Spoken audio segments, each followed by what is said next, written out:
فرماتا ہے ان اللہ لا یغیر ما بقوم حتی یغیروا ما بانفسہم، بے شک اللہ تعالیٰ اس وقت تک کسی قوم کی حالت نہیں بدلتا جب تک وہ قوم خود اپنی حالت بدلنے کی فکر نہ کرے۔ قوت فکر و عمل پہلے فنا ہوتی ہے جب کسی قوم کی شوکت پہ زوال آتا ہے۔ سچ کہا ہے، سوچنے سمجھنے اور بدلنے کی طاقت جب ختم ہو جاتی ہے آدمی کی، تب وہ زوال پذیر ہوتا ہے، گرنے لگتا ہے۔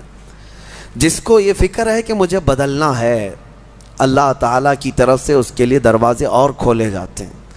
کچھ لوگ یہ سوچتے ہیں یہاں بیٹھ کر کے میں متقی بن جاؤں، میں بیٹھ کر کے اللہ کا ولی بن جاؤں، میں کچھ کام نہ کروں اور مجھے ہر گناہ سے بچنے کی عادت ہو جانا چاہیے۔ ایسا کیسے ہوگا؟ تمہیں شوگر سے بھی بچنا ہے اور بی پی سے بھی بچنا ہے، لیکن روز 1 کلو شکر بھی کھاتے ہو، 1 کلو نمک بھی کھاتے ہو، کیسے ہوگا؟ تمہارا خود کا عمل، تمہاری کوشش جب تک نہ ہوگی، اللہ تعالیٰ فرماتا ہے ہم نہیں بدلیں گے ان کی حالتوں کو۔ اور جب تم بدلنا چاہو گے تو اللہ کیسے بدلتا ہے پتہ ہے؟ اللہ اکبر، حدیث قدسی ہے، اگر تم ایک بالش بڑھ کر کے آؤ گے، اللہ فرماتا ہے 10 قدم بڑھ کر کے تجھے لے لے گا۔ اللہ کی رحمت 10 قدم آگے بڑھ کر تجھے لے لے گی۔ تم چل کر کے آؤ گے تو اس کی رحمت دوڑ کر کے لے لے گی، لیکن شرط ہے کہ تم بدلنا چاہو۔ تم نے اگر جس دن یہ ارادہ کر لیا، عزم کر لیا، اللہ کی طرف سے مزید دروازے کھولے جاتے ہیں۔ لوگ یہ کہتے ہیں نا توبہ کرنے کے بعد بھی پھر وہی ہوتا ہے، چھوٹتا نہیں۔ مسئلہ توبہ کا یہ نہیں ہے کہ گال پہ تھپڑ مار لینا، توبہ کا یہ ہے عزم کرنا، پکا ارادہ کرنا، اور اللہ سے یوں عرض کرنا کہ تیرا وعدہ ہے کہ جو بدلنا چاہے، جو بڑھنا چاہے تو اسے بدل دے گا۔ میں بدلنے کے لیے آگے بڑھ رہا ہوں مولا، اب تو رحمتیں بھیج۔ پھر دیکھو کیسے نہیں بدلتے۔ اللہ تمہیں توبہ پر دوام عطا کرے گا، پھر کبھی بھی قدم پھسلے گا اللہ تمہارے لیے مدد نازل فرمائے گا۔ زندگی ہے، آخری سانس تک کچھ نہ کچھ خطائیں ہوتی رہتی ہیں، قدم جب بھی پھسلے گا لیکن مولا تمہیں توبہ کی توفیق ضرور عطا کرے گا۔ اسی لیے کوشش پہلے خود کے بڑھنے کی ہو، خود کے بدلنے کی ہو۔ ایک بات یاد رکھیں، ہمارے معاشرے میں اچانک کوئی ہوا نہیں آئے گی جو سب کو پرہیزگار بنا کے چلی جائے گی۔ ہمارے محلے میں کبھی ایسی بارش نہیں ہو جائے گی کہ اس بارش میں جتنے بھیگ جائیں گے سب اللہ کے ولی بن جائیں گے، نہیں۔ پرٹیکولر ہر ایک کو بدلنے کی کوشش کرنی ہوگی، تبھی انقلاب آتا ہے۔ ایک ایک آدمی بدلنے کی سوچے اور پھر دیکھے انقلاب آتا ہے۔ ریولیوشن یوں ہی آتا ہے، لوگوں کی چینجنگ سے آتا ہے۔ میں آپ کو بتاؤں، بدلنا چاہے تو اللہ تعالیٰ کیسے بدلتا ہے۔ آپ نے سنا ہے بشر حافی کے متعلق، بغداد میں شراب کا کام کرتے تھے، شراب کا کاروبار تھا۔ ایک بار انہوں نے ایک تحریر جس میں بسم اللہ لکھی ہوئی تھی، وہ زمین پر کیچڑ میں گری ہوئی تحریر کو اٹھا کر چوم لیا اور گھر پہ لا کر اوپر رکھ دیا۔ اللہ کو یہ ادا پسند آئی، اور اس کے بعد اس زمانے میں موجود ایک بزرگ کے خواب میں میرے آقا صلی اللہ علیہ وسلم تشریف لائے اور کہا جاؤ بشر کو اللہ کا سلام پہنچاؤ، جبکہ وہ شراب کا اڈا چلاتے تھے۔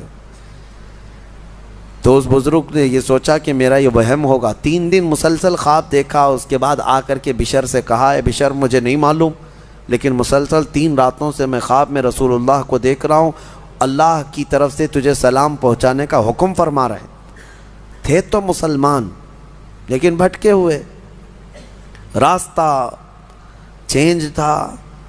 اسی وقت اپنے شراب خانے سے باہر نکلے، چیخ مار کر کے یوں عرض کرنے لگے مولا تو یقیناً رحیم و کریم ہے، ستار ہے۔ ایک بسم اللہ کے ٹکڑے کی میں نے عظمت کی اور تو رب العالمین مجھے سلام بھیجتا ہے، لیکن اتنا ہی نہیں کہ ایک سلام آیا اور پھر اس کے بعد اپنا دھندا چلتا رہا۔ بشر حافی نے عزم کر لیا تھا، ارادہ کر لیا تھا کہ پلٹ کر کے میں اپنے اڈے کو دیکھوں گا نہیں۔ وہاں سے جو نکلے ننگے پیر نکلے اور زندگی بھر ننگے پیر ہی چلتے رہے، پھر چپل پہنے ہی نہیں، کیونکہ چپل چھوڑ کر کے باہر آئے تھے اس بزرگ سے ملنے کے لیے، اسی حالت میں نکل آئے۔ تو جب کسی کا پکا ارادہ ہوتا ہے تو اب اللہ تعالیٰ نے ان کے لیے ایسے دروازے کھولے، اللہ اکبر، وہ بغداد کے قطبوں میں شمار ہوئے ہیں۔ قطب الاقطاب تھے، اللہ کے ولیوں میں تھے. اور حد تو یہ ہے کہ ایک بزرگ نے دیکھا بغداد میں ایک کتے نے راستے پر پیشاب کیا ہے، پخانہ کیا شہر کے راستے پہ. اس بزرگ نے فرمایا جاؤ دیکھو آج بشر حافی کا انتقال ہو گیا ہوگا. تو لوگ جا کر کے معلوم کیے تو صحیح میں اسی دن حضرت بشر حافی کا انتقال ہوا تھا. اس بزرگ سے پوچھا کہ آپ کو کیسے خبر ہوئی؟ کہا کہ جب تک بشر حافی زندہ تھے پورے بغداد کے کسی راستے پر کوئی جانور پیشاب و پخانہ نہیں کرتا تھا، اس لیے کہ وہ ننگے پیر چلا کرتے تھے. اللہ نے ہر راستے کو ان کے لیے پاک کر رکھا تھا. یہ ہے رحمت الہی. جب بدلنا چاہے بندہ، مولا اس کے پیروں کو بھی چلنے کے لیے پاک راستے عطا کرتا ہے. میرے عزیزو، اسی لیے اعلیٰ حضرت نے ترجمہ بھی کیا کیا، اہدنا الصراط المستقیم کا. کیا اللہ تو سیدھا راستہ دکھا، نہیں چلا. کیونکہ اب میں چلنے کی کوشش کر رہا ہوں، میں آ گیا ہوں، نماز میں آیا ہوں، یہ سیدھا راستہ ہی تو ہے، لیکن اب آگے اے مولا تو چلا. جس کی بھی یہ دعا قبول ہوئی مولا کریم اس کو آخری سانس تک ہدایت پر رکھے گا، چلائے گا. لیکن میرے عزیزو، بنیاد یہی ہے. قرآن کی یہ آیت ہمیں بتاتی ہے تمہاری طرف سے شروعات ہو، پھر اللہ کریم کی طرف سے رحمتیں کھل جائیں گی. گھر میں بیٹھ کر کے صرف لوگ جو آسان نسخے چاہتے ہیں، واٹس ایپ میں دیکھو ابھی وظیفے بھرے ہوئے ہوں گے ہر جگہ سے. انسٹا میں، واٹس ایپ میں اتنے وظیفے آتے ہیں جو اللہ کے ولی بنا دیں گے 2 گھنٹے کے اندر. یہ پڑھنے سے وہ ہو جائے گا، وہ پڑھنے سے یہ ہو جائے گا. دوسروں کا مال کھاتے رہو اور وظیفے کرتے رہو، لوگوں کو ٹوپی ڈالتے رہو اور یہاں 100 وظیفے پڑھتے رہو. ان وظیفوں کا اثر نہیں ہوگا. تمہارے اندر سے تبدیلی ہو. حرام کھا کر کے تم 1000 بار بھی پڑھتے رہو تو تمہاری زبان سے کوئی جملہ آسمان تک نہیں جائے گا. تمہیں ان تمام چیزوں کو چھوڑ کر کے پھر دیکھو. آپ کو پتہ ہے محبوب الہی رحمۃ اللہ علیہ کے پاس ایک شخص آیا، کہا میری بیٹی کی شادی ہونی ہے، کچھ دے دیجئے. انہوں نے کہا جا باہر کچھ ڈھیلے پڑے ہوں تو لے آؤ. وہ 3 ڈھیلے لے آیا. آپ نے کچھ پڑھ کر کے دم کیا، لے جا اس کو. اس نے دیکھا ڈھیلے دیے، لیکن باہر آ کر دیکھا تو وہ سونے کے تھے. اس کو لے جا کر کے اس نے اپنی بیٹیوں کی شادی کی. کافی قیمت والے تھے اس وقت سونے کے ڈھیلے، لیکن محبوب الہی نے 3 بار قل هو اللہ احد ہی پڑھا تھا. بس صرف 3 بار قل هو اللہ احد کا سورہ پڑھ کر کے دم کر کے دے دیا تھا، لے گا جاؤ. اب اس نے بیٹیوں کی شادی تو کی، لیکن نسخہ تو ہاتھ میں آ گیا تھا نا. گھر میں بہت سارے ڈھیلے جمع کر لیا، بہت سارے پتھر اور اینٹ بھی لا کر کے بیٹھا اور رات میں قل هو اللہ احد پڑھنے لگ گیا. 3 بار تو چھوڑو، 100 بار ہو گئے. آنکھ کھول کھول کر کے دیکھتا تھا وہ ڈھیلا ڈھیلا ہی تھا، بدلتا ہی نہیں تھا. 1000 بار ہو گیا سورہ اخلاص، 1000 بار کے بعد بھی وہ ڈھیلے ویسی ہی رہے. وہ دوسرے دن اٹھ کر کے آیا اور سوچا کہ پتہ نہیں اور کیا پڑھے تھے. پوچھا محبوب الہی سے کہ آپ کیا پڑھ کر کے مجھے دیے تھے؟ کہا 3 بار قل هو اللہ احد کا سورہ پڑھ کے دیا تھا. کہا میں 1000 بار پڑھا، ابھی بھی ڈھیلا ہی ہے. تب آپ نے فرمایا تھا تیری زبان اور ہے، میری زبان اور ہے.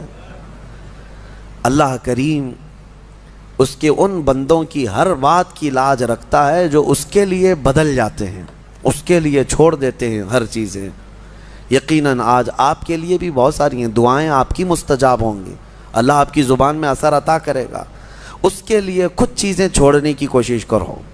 اس کے لیے کچھ نہیں بلکہ بہت ساری چیزیں چھوڑنا ہے. حرام چھوڑنا، میں آپ کو بتاؤں، یہ تو مسلمان کے لیے فرض ہے. بعض لوگ یہ کہتے ہیں میں شراب نہیں پیتا، پرہیزگار آدمی ہے، چوری نہیں کرتا، پرہیزگار آدمی ہے، جوا نہیں کھیلتا، پرہیزگار آدمی. نہیں، شراب نہیں پیتا، جوا نہیں کھیلتا، چوری نہیں کرتا، پرہیزگار نہیں، مسلمان ہے بس. مسلمان ہے بس. شک کی چیزوں سے بھی بچتا ہے تب پرہیزگار ہے. حرام چیزوں سے بچتا ہے تو مسلمان ہے. مسلمان کے لیے اتنا تو کرنا ہی ہے. جو شک والی چیزیں ہیں ان سے بھی بچتا ہے تب وہ اتقیاء میں ہے، پرہیزگاروں میں ہے. بہرحال اللہ کریم ہمیں خود کو بدلنے کی توفیق عطا فرمائے. آج پوری امت کے لیے یہ چیز ہے، پوری امت کے لیے. کاش ہمارا یہ پیغام ہر نوجوان تک پہنچے جو شب قدر میں اور جمعہ کی بھیڑ میں اور نہ جانے کتنی راتوں اللہ کی بارگاہ میں دعا کرتے رہتے ہیں، اے اللہ امت پر رحم فرما دے۔ ٹھیک ہے، دعا ہونی چاہیے، لیکن کیا صرف اور صرف ہم دعا کرتے رہیں اور اپنے آپ کو کبھی نہ بدلیں؟ کبھی نہ بدلیں؟ جتنے لوگ اس بھیڑ کی دعا میں شامل ہوتے ہیں تو پھر وہ اپنے آپ کو تبدیل کیوں نہیں کرتے؟ اللہ کی بارگاہ میں مانگ کر تو جاتے ہیں بھیک، فجر میں نہ نمازوں میں ان کا کوئی شمار ہے، نہ پھر رمضان کے احترام میں ان کا کوئی حصہ ہے۔